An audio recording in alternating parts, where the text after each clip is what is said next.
So here is your quiz problem. Again, very similar to the example problem. The table represents a function, and we're going to use a number from the box below to complete the table.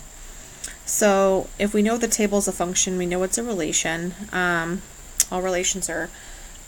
functions are relations, but not vice versa. So we know that there is, in order for it to be a function, there's each input has exactly one output. So again, we're going to look at this and find out which ones are not included, or we already used actually, so we can't use them again. So for instance, 1 was already used, -2 has already been used, because we can't have multiple inputs, we can't repeat them, -5, and we have -15. So our only option for our answer for a new input is -8.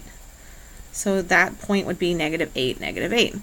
And now it is a function. If you had plugged in a 1 there, or a 0, or a -2, when you did the vertical line test, if you plotted these points, you would see that it would hit, it wouldn't work. It would hit 2 y values at 1 x value, so that wouldn't work. So it would have to be -8 for this answer.